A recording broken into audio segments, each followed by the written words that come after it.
Nasılsınız?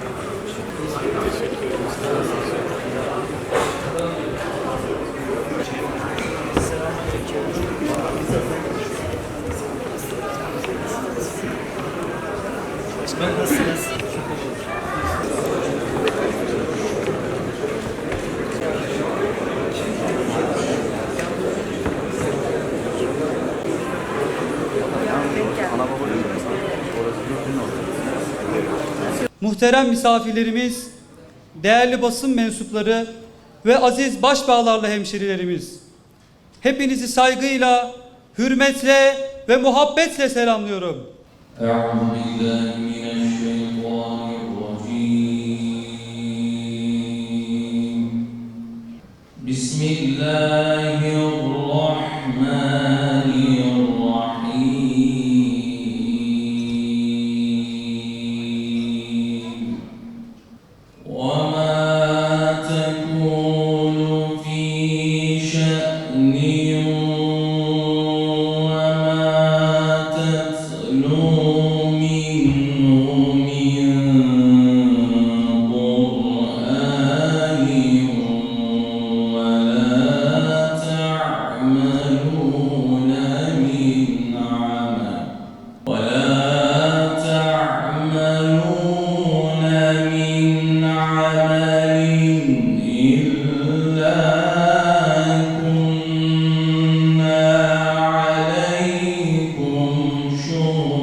Sabah saatleri, dumanı gören ormanda yangın çıkmış sahneler ya da başbağlar içinde bir yerler.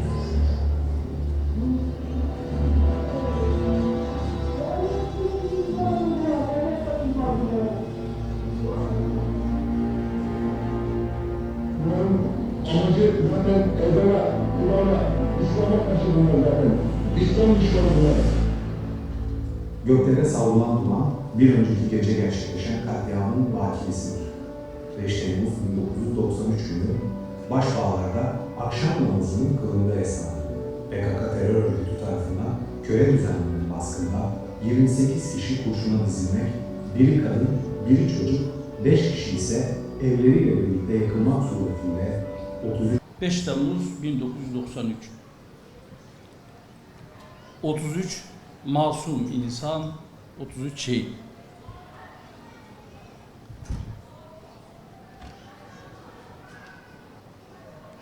Değerli hatipler ifade ettiler. 90'lı yıllar gerçekten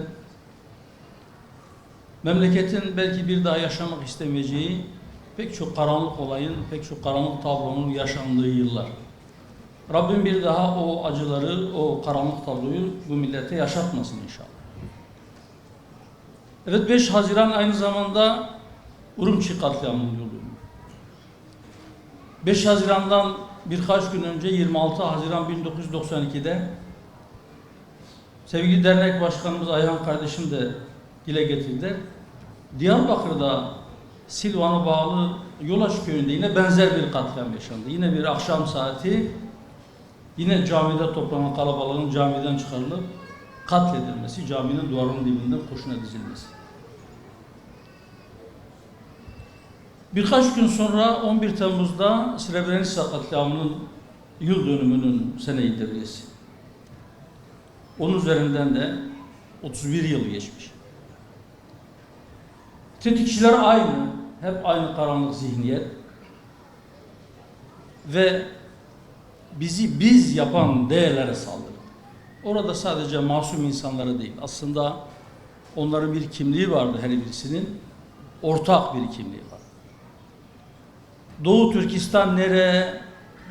Srebrenica, Bosna nere? Diyarbakır nere? Erzincan nere? Biri Boşnak, biri Türk, biri Kürt. Ama hepsinin ortak özelliği, hepsi aynı kıbleye dönüyordu. Hepsi aynı Allah'a inanıyordu. Hepsi birbirine kardeş idi. Hepsi birbirinin kardeş olduğuna inanıyor.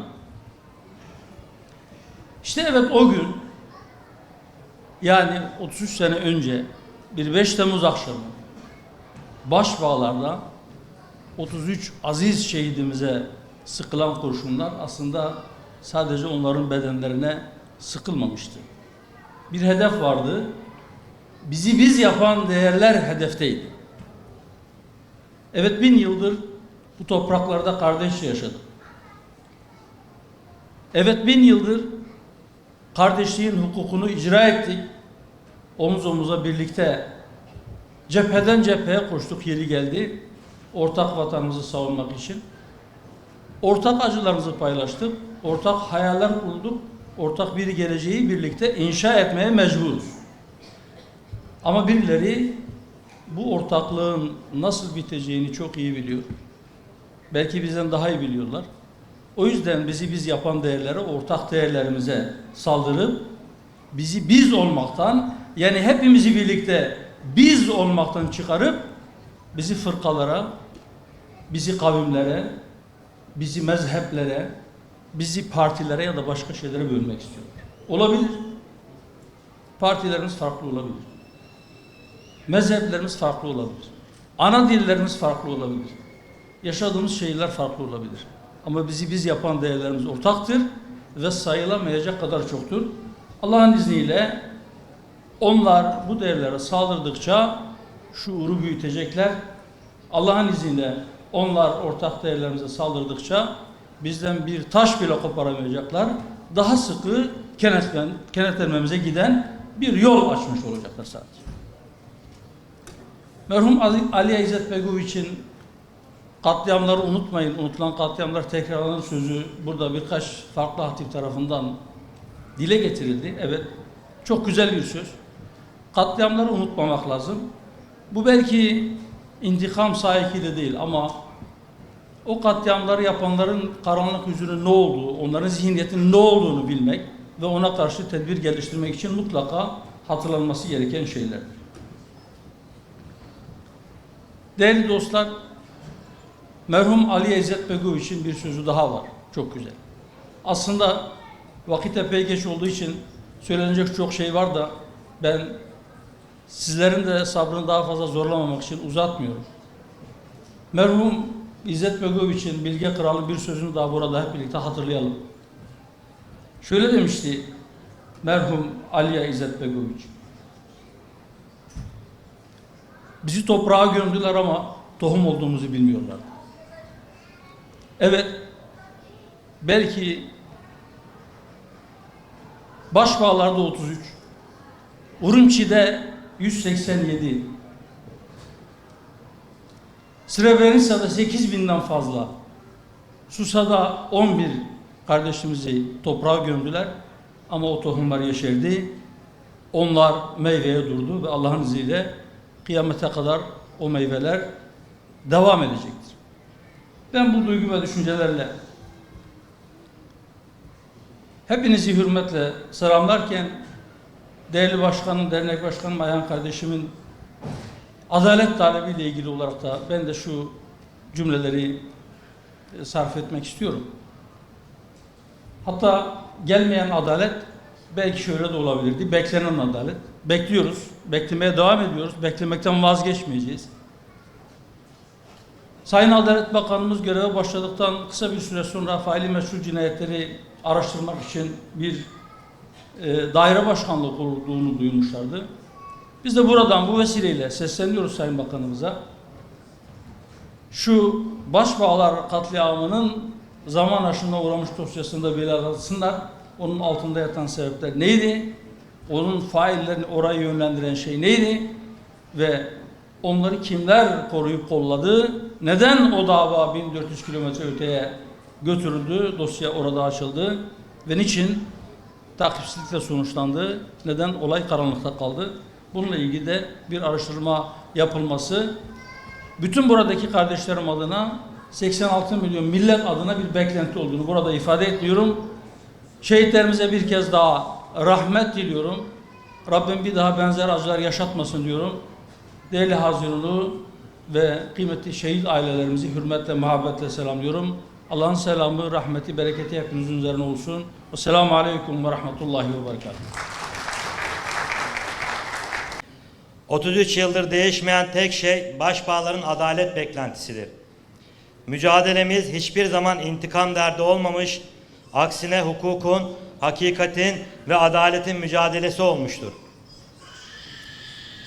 Başbağlar Erzincan'ın bir köyü olarak anılsa da imanıyla, vatan sevgisiyle, devletine bağlılığıyla, kardeşlik ruhuyla, hamasete başvurmayan ahlakıyla, vakar ve metanetiyle milletimizin ortak vicdanını temsil eden müstesna bir Anadolu beldesidir. Evet, Başbağlar katliamı nedir ve nasıl gerçekleşmiştir? 5 Temmuz 1993 günü Başbağlar'da akşam namazının kılındığı esnada terör örgütü tarafından köyümüze düzenlenen baskında 28 kişi doğrudan kurşuna dizilmek suretiyle biri kadın, biri çocuk, 5 kişi ise elleriyle birlikte yakılarak 33 köylümüz şehit edildi. Köy camisi basılarak 22 köylümüz camiden, camide olmayanlar ise evlerinden tek tek isimleriyle toplanarak köy çıkışındaki meydana getirildi. Burada 45 dakika boyunca daha önceden hazırlandığı belli olan ve sonrasında şehitlerimizin de üzerine bırakılan bildiri metniyle aynı içeriğe sahip örgüt propagandası yapıldıktan sonra katliam gerçekleşti. Ayrıca köyümüzün camisi, okulu, öğretmen lojmanı, imam evi, mahalle ve köy odası ve olay anında köyde bulunan 4 araç yakıldı.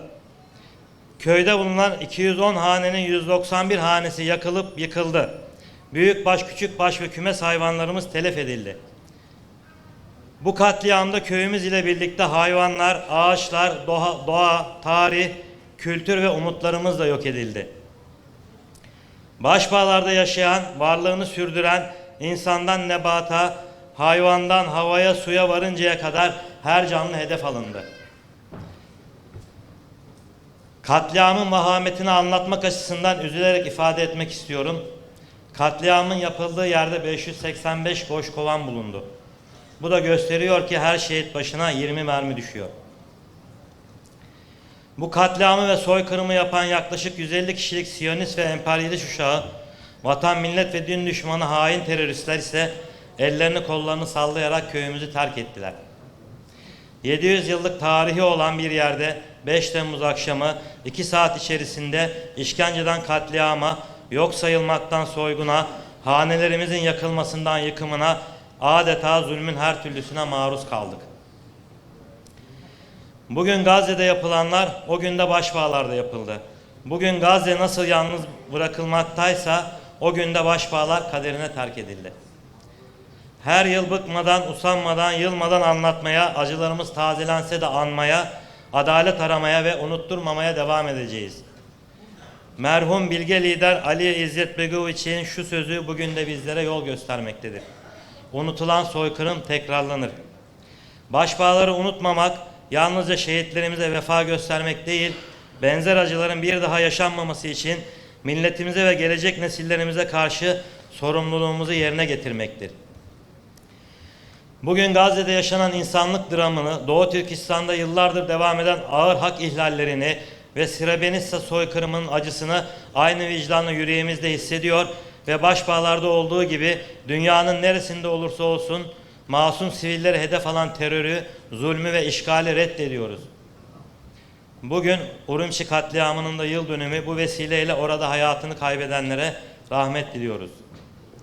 İnsanlık değerlerini hiçe sayan Siyonist işgal politikalarını kınıyor, uluslararası toplumu adalet, hukuk ve insan hakları temelinde daha güçlü sorumluluk almaya davet ediyoruz. 2013 yılında Cumhurbaşkanlığı Devlet Denetleme Kurulu'nda incelenen ve 7 saat bilgi ve belge sunduğumuz Sivas Madımak raporu sonucu Haziran 2014 yılında açıklanırken Başbağlar dosyası akamete uğradı. Biz inanıyoruz ki Sivas Madımak ve Başbağlar katliamı aynı karanlık güçler tarafından yapıldı. Faili meçhul katliamların zirve yaptığı özellikle 1993 yılında başta Başbağlar şehitlerimiz olmak üzere bu vatan için can veren tüm şehitlerimize ve Sivas Madımak'ta, Yavi'de, Sündüs'te, Susa'da ve dünyanın tüm mazlum coğrafyalarında hayatını kaybedenlere Allah'tan rahmet, gazilerimize hayırlı ömürler diliyoruz. Acı aynı, gözyaşı aynı, yara aynı, kuklacılar aynı. Bu vesileyle Cumhurbaşkanlığı Devlet Denetleme Kurulu'nun Başbağlar dosyasını yeniden değerlendirmesini, karanlıkta kalan yönlerin ortaya çıkarılması için gerekli inceleme ve denetimleri gerçekleştirmesini ve Başbağlar özelinde Türkiye Büyük Millet Meclisi'nin araştırma ve inceleme komisyonu kurmasını saygıyla talep ediyoruz. Son dönemde faili meçhul dosyaların yeniden ele alınmasına yönelik ortaya konulan iradeyi memnuniyetle takip ediyor. Sayın Adalet Bakanımız Akın Gürley'in bu konudaki kararlı yaklaşımını kıymetli buluyoruz. Başbağlar katliamı dosyasının da aynı hassasiyetle yeniden değerlendirilmesini bekliyor. Derneğimiz olarak hakikatin ortaya çıkarılması adına yürütülecek her türlü çalışmaya, bilgi ve belgeyle katkı sunmaya hazır olduğumuzu ifade ediyoruz. Faili meçhullerin en zirve ve karanlık noktası Başbağlar katliamıdır. Ve şayet Başbağlar katliamı çözülürse diğer bütün faili meçhullerin çözüleceğine inanıyoruz. Kamuoyuyla paylaşmak istediğimiz önemli bir diğer husus ise vadimizde yürütülmek istenen maden faaliyetleridir. Başbağlar yalnızca bir köy değil, şehitlerimizin bizlere bıraktığı mukaddes bir emanettir. Şehitlerimizin emaneti olan köyümüzün tarihi, manevi ve doğal dokusuna zarar verebilecek, oraları yaşanmaz hale getirecek hiçbir çalışmanın yürütülmemesi gerektiğine inanıyoruz. Ve biliyoruz ki katliamın asıl sebeplerinden biri de oraları yaşanmaz hale getirmek, insansızlaştırmak ve köylerimizin boşaltılmak istenmesidir. Bu sebeple yetkililerin bu konuda gerekli hassasiyeti göstermelerini rica ediyoruz.